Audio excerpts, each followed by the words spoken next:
기적이 일어난다. 감사하면 기적이 일어난다.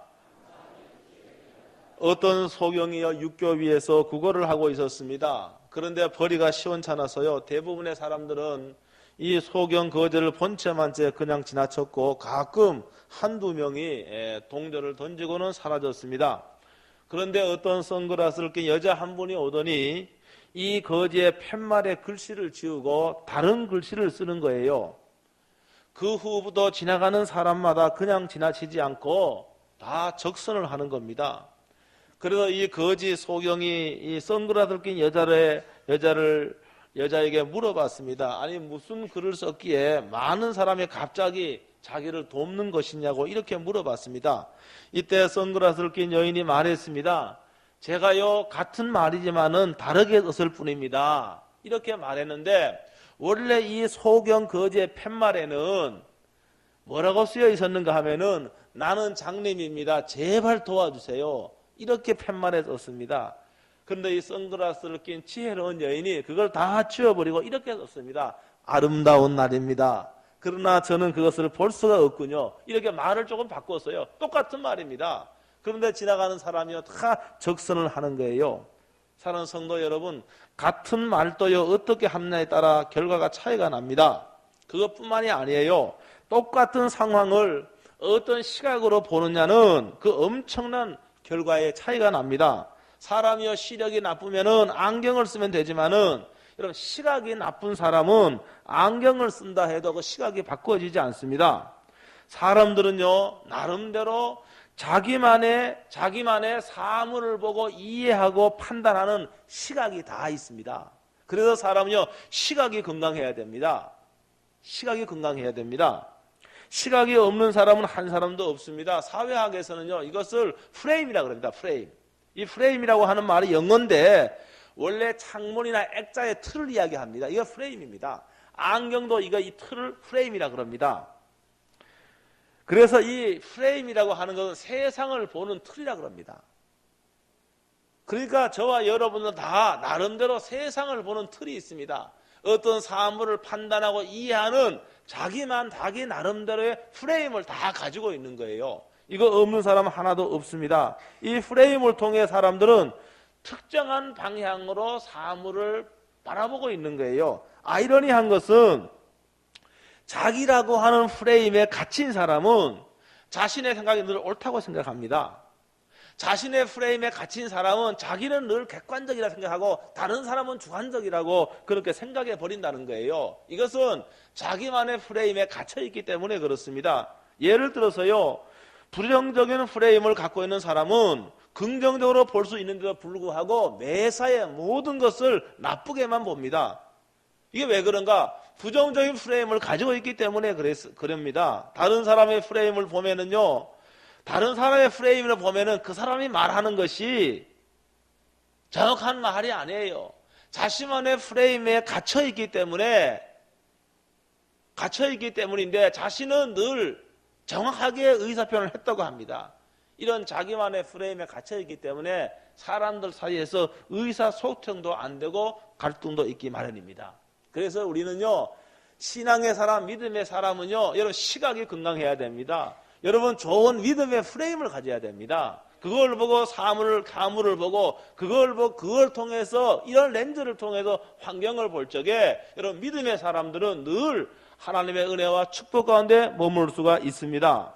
여러분 오늘 본문의 내용도 그런 거예요. 본문의 내용도 오병이어의 기적입니다. 우리가 다 아는 내용이에요. 그래서 저는 오늘 예수님이 오병이어 그 보리떡 5개입니다. 어린아이가 먹는 거예요. 보리떡 그 당시에 말입니다. 빈민들이 먹는 그런 음식입니다. 우리가 요사이는 보리를 갖다가 건강식으로 먹지만은요 1세기 때 보리떡 여러 가난한 사람이 먹어요. 아주 좀 이렇게 먹을 것이 없는 사람이 먹는 그런 음식입니다. 여러분 그런데 예수님은 그것을요 여기 오늘 말씀해 보니까 뭐라고 되는가? 예수님은 하늘을 우러러 축사했다. 축사했다. 감사기도 했다는 말이거든요. 여러분은 감사의 프레임으로 그걸 보기 때문에 기적이 난 줄로 믿습니다. 한 사람이 먹을 수 있는 거 5,000명 먹었단 말입니다.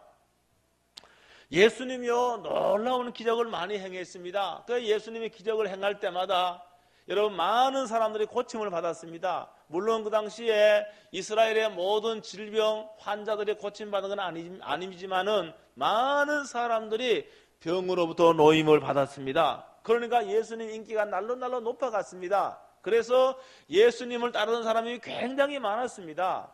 왜? 예수님이 기적을 행하니까, 여러분 불치병을 예수님이 말씀하러 고치니까 예수님의 인기가 날로 좋았습니다. 그래서 수많은 사람이 예수님을 따라왔어요. 오늘 본문에 보면은 한 5,000명 정도가 예수님을 쫓아왔는데, 이 5,000명은 남자 어른들의 숫자입니다. 그러니까 여자들과 어린 아이들까지 포함하면은 적어도 10,000명은 넘는 수많은 사람들이 예수님을 쫓아왔어요. 아마도 이때가 식사 시간이 된 것 같아요. 그래서 예수님께서는 사랑하는 제자 빌립에게 물어봅니다. 빌립에게 물어보는데 뭐라고 물어보는가 하면 이렇게 물어봅니다. 우리가 어디서 떡을 사서 이 사람들을 먹이겠느냐, 이렇게 빌립에게 물어보니까, 물론 예수님의 이 질문은요 빌립의 신앙과 믿음을 측정하기 위한 그러한 질문입니다. 그런데 빌립이 이렇게 말합니다. 빌립이 말하기를 각 사람으로 조금씩 받게 할지라도 200데나리온의 떡이 부족합니다. 200데나리온의 떡이 부족하다 그랬습니다. 여러분 한 데나리온은 노동자 하루의 품삯입니다. 그러니까 오늘날로 치면은요, 오늘날 일당 얼마 받는지 모르겠지만은 한 7만 원 받는다 그러면은 1,400만 원 아닙니까? 1,400만 원. 이 많은 사람을 먹이기에는 1,400만 원의 돈이 필요하다고 빌립이 대답을 했습니다. 그런데 옆에 있던 안드레는 또 이렇게 말합니다. 9절에 보니까 이렇게 말합니다. 여기 한 아이가 있어 보리떡 5개와 물고기 2마리를 가지고 있나이다. 그러나 그것이 이 많은 사람에게 얼마나 되게 사옵나이까, 이렇게 말합니다. 여기요 물고기 2마리와 보리떡 5개, 여러분이 어린 나이에 그런 거 도시락 아니겠습니까? 그런데 예수님께서 말씀하시기를 이 사람들을 다 앉게 하라고 했습니다. 그리고 여기 오늘 중요한 것이 예수님이 어떻게 하는가, 이 떡을 보잘것없는 떡을 가지고 예수님께서 기도하셨다는 말씀입니다. 11절에 보니까 예수께서 떡을 가져 축사하신 후에, 축사했다, 빌축자 사례할 사자 아닙니까? 감사기도 드렸다는 말입니다. 그리고 마태는 이 앞에다가 수식어구를 하나 더 붙였는데 하늘을 우러러 축사했다, 이렇게 돼요. 하늘을 우러러 축사하시고 하나님께 감사의 기도를 드렸다는 말입니다. 여러분, 제가 이 떡이 보잘것없는 것이라 그랬습니다. 가난한 사람이 먹는 양식이라 그랬습니다. 그런데 우리 예수님께서는 하늘을 우러러 감사 기도 드렸습니다. 그러니까 오늘 결과가 어떻게 됐는가 하면은 11절 이하에 보니까 앉아있는 자들에게 나눠주시고 물고기도 그렇게 그들의 원대로 주시니라. 12절 보니까 그들이 배부른 후에 예수께서 제자들에게 이르시되 남은 조각을 거둬 버리는 것이 없게 하라. 그리고 이 남은 것이 12바구니에 꽉 찼다 그랬습니다. 여러분, 그러니까 예수님께서 여러분 하나님께 감사의 기도를 들었을 때 기적이 일어난 줄로 믿습니다. 거기에 나와 있는 수많은 사람들이 10,000명이나 넘는 사람들이 배불리 먹었다고 이렇게 말씀하고 있습니다. 그렇기 때문에 저와 여러분들은 아무리 작고 보잘것없는 것이라 할지라도 하나님께 감사해야 됩니다. 여러분, 우리들이 불평을 선택할 수가 있고요, 또한 감사를 선택할 수 있습니다. 아마도 불평을 선택하면 짜증만 날 것이고 아마 짜증만 내면은 잘 되는 일이 없을 겁니다. 그러나 작은 것이에요, 보잘것없는 것입니다. 그럼에도 불구하고 하나님께 감사하면은 여러분 기적이 일어난 줄로 믿습니다. 여러분, 기적이 일어납니다. 제가 오늘 이 설교를 준비하면 또 그 생각이 났어요. 제가 한두 번 여러분 들어보신 분이 있는데, 제가 한 초등학교 2학년인가 3학년 때 우리 선생님이요, 교회 선생님이, 선생님이 너무 말입니다. 실감 있게 이야기를 해도 저는 그 내리에 떠나지 않습니다. 저희 동네에 가면 광산이 있었습니다. 근데 이 선생님이 하는 말은 이런 이야기를 하는 거예요. 아주 믿음이 좋은 광부가 있었는데, 믿음이 좋은 광부가 있었는데 이 광부는 너무 가난했어요. 그래서 도시락을 싸우는데 늘 꽁보리밥만 싸우곤 합니다. 그런데 이 광부는요, 점심 식사 때마다 이 꽁보리밥을 앞에 놓고 뭐 하는가 하면은 하나님께 감사의 기도를 드리는 거예요. 여러분, 장난 좋아하는 말입니다. 동료들은 때로는 도시락을 감추기도 하고 말입니다. 막 이렇게 장난을 치고 했지만은 여전히 이 믿음 좋은 광부는 매일 점심시간 때만 되면은 하나님께 감사의 기도를 드리는 거예요.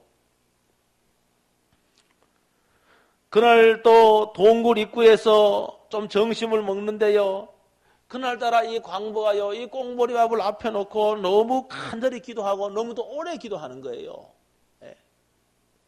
그런데 어떤 일이 났는가 하면은 그날따라 기도가 기는데 개 한 마리가 오더니 이 광부의 도시락을 물고 달아나 버리는 거예요. 동료들이 말입니다. 깔깔거리는 웃음소리에 기도를 마치고 눈을 떴는데 보니까 개가 자기 도시락 물고 가는 거예요. 그래서 이 믿음 좋은 광부가 자기의 도시락을 찾으려고 자질에 일어나서 개를 쫓아갔습니다. 그런데요, 그 사이에 광산이 무너졌습니다. 동료들은 참변을 당했지만은 이 감사의 기도를 드리는 믿음의 사람만이 참변을 면했습니다. 하나님이요, 개를 시켜서 감사하는 이 사랑하는 성도, 이 생명을 보호해 주신 줄로 믿습니다. 제가요, 이게 초등학교 2학년 때 듣는 이 이야기인데 너무 내가 실감 있게 들어. 너무 사실은 우리 동네 광산이 있었으니까. 이야, 여러분, 이와 같은 일들이 비일비재하게 일어나고 있습니다. 오늘 이 본문에도 예수님의 감사기도 했더니 어린 아이가 먹는 도시락, 여러분 10,000명이 넘는 숫자가 배불리 먹었다라고 이렇게 기록이 되어 있습니다. 그렇기 때문에 여러분은 모든 것에 감사하시기를 주의 이름으로 축원합니다. 여러분, 작은 것이라 할지라도 불평하지 말고 감사하시기 바랍니다. 여러분, 내 마음에 들지 않는다고 해도 원망하지 말고 여러분, 하나님께 감사할 수 있는 은혜가 있기를 주의 이름으로 축원합니다. 감사는요, 믿음의 깊이를 알아볼 수 있는 시금석입니다. 참 믿음 있는 사람은요, 매사에 감사하는 거예요. 정말 믿음 있는 사람은요, 작고 보잘것없는 것이라 할지라도 하나님께 감사하는 사람입니다. 하박국 선지자는요, 하박국 3장 17절에 이렇게 고백을 하고 있습니다. 비록 무화과 나무가 무성하지 못하며 포도나무에 열매가 없으며 감람나무에 소출이 없으며 밭에 먹을 것이 없으며 우리의 양이 없으며 외양간에 소가 없을지라도 나는 여호와로 말미암아 즐거워하며 나의 구원의 하나님으로 말미암아 기뻐하리로다. 할렐루야. 여러분, 어떤 경우에 먹을 것이 없어요. 소출이 없어요. 그럼에도 불구하고 하나님으로 인하여 즐거워하며 하나님으로 인하여 기뻐하는 여러분 되시길 주의 이름으로 축원합니다. 하나님 이런 성도를 축복해 주십니다. 여러분, 성경에 보면은요, 이런 고난이 있을까?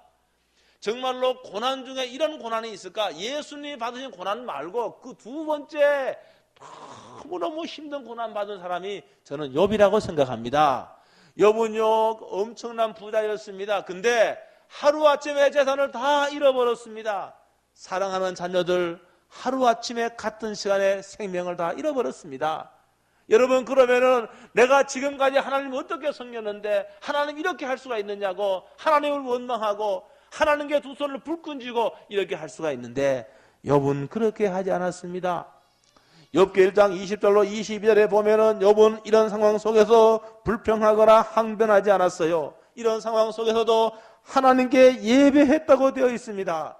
이런 상황에서 하나님을 찬송하고 불평 한마디 하지 않았다고 성경은 기록하고 있습니다. 사랑하는 성도 여러분, 이런 욥을 하나님이 축복해 주시지 않겠습니까?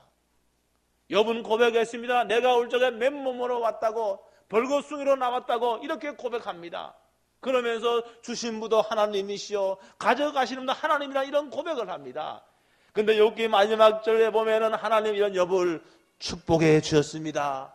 모든 것을 회복시켜 주셨습니다. 그렇기 때문에 저와 여러분들이 여러분 불평하지 말고 매일매일 작은 것에 감사하고 있는 것에 감사하고 이런 감사의 삶이 될 수 있게 되기를 주의 이름으로 축원합니다. 여러분, 감사는요 마음으로만 해서는 안 돼요. 감사는 입으로 표현해야 됩니다. 예수님도요, 어떻게 했습니까? 하늘을 우러러서 감사의 기도를 드린 거예요. 그렇기 때문에 우리는 감사를 마음으로만 하면 안 되고 입으로 표현해야 됩니다. 우리는요, 이 말에는 능력이 있다 그랬지 않습니까? 말에는 능력이 있어요. 여러분, 그래서 여러분들이 말 한마디 때문에 상처받고 말 한마디 때문에 여러분이 밤을 꼬박꼬박 세운 그런 분도 있지 않습니까? 말의 힘이 큰 겁니다. 에? 어떤 분들은요, 유년 시절에 저 죽일 놈이라고 하는 어머니의 말 한마디 때문에 나는 죽일 놈이라고, 난 죽어야 마땅하다고 평생을 상처를 안고 살아가는 사람도 있어요. 여러분, 말에 그렇게 능력이 있습니다. 그렇기 때문에 말에 능력이 있기 때문에 우리는 말로서 감사를 표현해야 됩니다. 예수님도 말씀하시기를 이 뽕나무도로 옮기우라 하면 옮겨질 것이라고 했습니다. 이 뽕나무도 옮기우라 말하면은 그대로 된다라고 했습니다. 말의 능력을 말하고 있습니다. 그렇기 때문에 사람의 말에는 능력이 있습니다. 사람의 말에 능력이 있기 때문에 사단은요, 우리로 하여금 불평을 하게 합니다. 여러분, 비난을 하게 합니다. 조롱을 하게 합니다. 왜? 이 말에 능력이 있기 때문이라는 걸 사단은 알아요. 그 말을 함으로 상대방을 실족시키고 상대방을 아프게 하고, 여러분, 사단이 그렇게 합니다. 그런데 우리가 긍정적인 말 하면은, 믿음의 말 하면은 놀라운 기적이 난 줄로 믿습니다. 기적이 나는 거예요. 그래서 우리가 감사를 입으로 말해야 됩니다. 하나님 감사합니다 말해야 됩니다. 내가 보잘것 없는 것이랄지라도 하나님, 내가 이런 것 주심을 감사합니다. 내가 지금도 내가 보리밥이라도 먹을 수 있게 하심을 감사합니다. 이렇게 써야 됩니다. 저는요, 저희 어릴 적에 저는 그래도 꽁보리밥만 안 싸갔고요. 그래도 저는 보리밥 반에 쌀 반 도시락 싸갔는데요. 저희 어머니가 맨날 거기 후라이 해가지고 딱 얹어줬어요. 고추장에다가. 야, 그래도요, 친구들이 볼까봐 나이가 어렸을 적에는 몰래 기도했는데, 몰래. 그래서 기도했습니다. 하나님 감사합니다. 거기 소리내서 기도하기는 어렵잖아요. 소리 하기 어려우니까 하여간 마음으로 감사하기도 했습니다. 여러분, 그런데요, 우리가요, 이 감사는요, 입으로 표현해야 됩니다. 말해야 됩니다. 마음으로만 아니에요. 여러분, 이거 따져놓고 보면은요, 감사할 투성이 아닙니까? 감사할 투성입니다. 그래서 저와 여러분들이 늘 여러분에 감사하고 모든 것을 감사의 시각으로 바꾸는 그런 은혜가 있기를 주의 이름으로 축원합니다. 부정적으로 보지 말고 불평하는 그런 시각으로 보지 말고 감사의 프레임으로, 감사의 그런 그 마음으로, 시각으로 모든 환경을 여러분 승리할 수 있게 되기를 주의 이름으로 축원합니다. 그 다음에요, 감사를 입으로만 할 것이 아니라 행동으로 표현해야 됩니다. 행동으로 표현해야 돼요. 오늘 여기 감사헌금 드린 분이 있는데, 여기 감사헌금 드린 분이, 감사헌금 여기 다 추수감사헌금 다 드린 분이 있는데, 이거 제가 고민하다가 제가 말씀을 드리는 거예요. 저희 교회는요, 다른 봉투가 따로 없습니다. 다른 교회 가면은 무슨 봉투, 무슨 헌금 봉투, 무슨 헌금 봉투, 헌금의 종류가 얼마나 많은지 몰라. 저희 교회는 특별하게 헌금 종류가 없습니다. 그런데 제가요, 여러분들이 제가 이게 말씀을 들고 여러분이 은혜를 받고 하면은 때로는 구제 헌금도 하고 때로는 선교 헌금도 하고 그렇게 여러분이 많은 분들이 해주십니다. 여러분, 이와 같이 우리의 마음을 입술로 고백하는 것만이 아니라 우리가 하나님께 나오는 사람, 하나님께 물질로도 이 감사를 표현해야 될 줄로 믿습니다. 여러분, 오늘 추수감사 주일인데 1년 동안 우리의 생명을 하나님이 보호해 주셨습니다. 나는 잘 모르지만은, 내가 잘 인지할 수 없지만 하나님께서 천사를 동원해서 내 생명을 오래도 지킨 적이 있어요. 그것만이 아니라 얼마나 수많은 사람들이 굶주림에 있습니까? 얼마나 수많은 사람들이 자연재해로 말미암아 고통 가운데 있습니까? 그럼에도 불구하고 하나님께서 우리를 지켜주셨고 우리를 풍족해 해주셨고 일용할 양식을 주신 거 아닙니까? 여러분, 이거 다 감사해야 됩니다. 하나님 감사합니다 표현하고 여러분 물질로도 하나님께 영광을 돌려야 믿습니다. 근데요, 이거 제 생각이에요.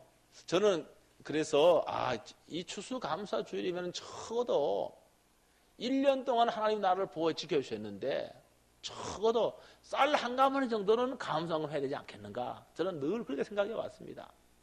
쌀 한 가마니, 오전에 물어보니까 쌀 한 가마니가 얼마더라고요? 지방쌀, 김포쌀로는 20만 원이라고 그래요. 물어보니까 20만 원이래. 적어도 여러분 아주 가난한 분은 그렇게 할 수 없을지 몰라도 여러분 정말로 먹고 살 정도가 된다고 한다면은 여러분 정말로 쌀 한 가마니 정도는 하나님께 감사로 여러분 표현해야 될 줄로 믿습니다. 저는 그렇게 생각을 합니다. 그렇지 않으면 한번 보세요. 그렇지 않으면요 그냥 형식이 되어버리는 거예요. 마음은 없어요. 정말 하나님께 감사하는 마음이 없어요. 그런데 안 할 수는 없잖아요. 집 사기 때문에 안 할 수는 없잖아요. 목 사기 때문에 안 할 수는 없잖아요. 그러니까 형식으로 하는 거야. 형식으로 체면치레로 하는 거. 체면치레로. 그렇게 하면 안 되고요. 정말로 감사하는 마음을 담아서 하나님 앞에 여러분 드려야 될 줄로 믿습니다. 쌀 한 가마니 정도.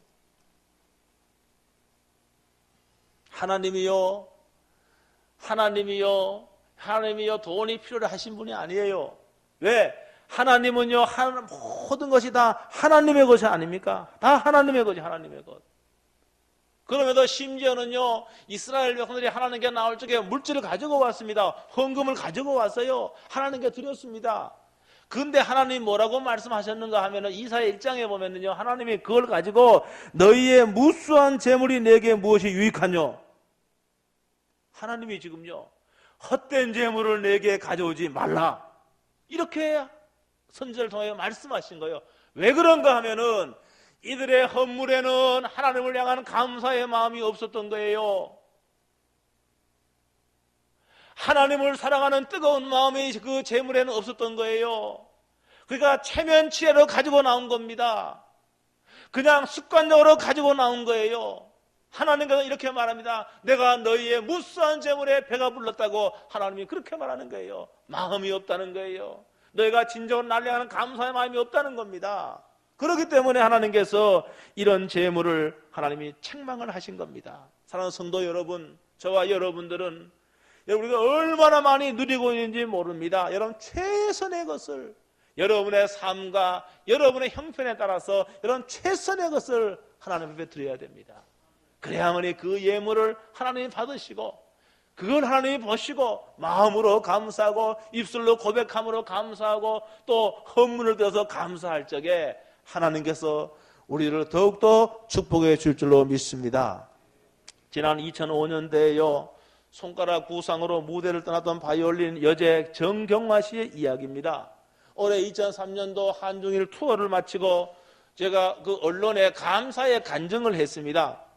조선일보하고 인터뷰했는데요. 자기가 5년 동안 손가락 부상으로 연주를 쉬면서 자기가 그렇게 생각하고 기도했다는 거예요. 하나님, 저는 하나님을 믿는데 하나님 이런 이 시련이 어떤 의미가 있습니까? 하나님 무슨 뜻이 있습니까? 이렇게 기도했고요. 그리고 또 어머님이 늘 해주시는 말이 화가고 복이 된다는 말, 고난이 영광이 된다는 그 말을 늘 기억하며 하나님께 감사했다고 그렇게 밝혔습니다. 그리고 몇 주 전에 KBS에서 아침마당에 이 정경화 씨가 출연을 했어요. 그러면 이런 질문을 받았습니다. 아니 부상을 당하고 어떻게 이 부상을 이겨냈느냐 이런 질문을 받았습니다. 이때도 똑같은 이야기를 했어요. 저는 부모님에게 신앙을 물려받았습니다. 힘든 일이 오히려 좋은 일이 된다고 교육을 받았습니다.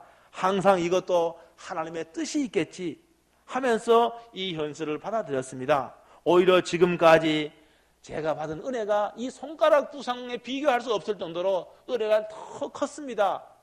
이렇게 말을 하니까 사회자가 아니 어떻게 그렇게 할 수 있느냐고 이렇게 물어봤어요.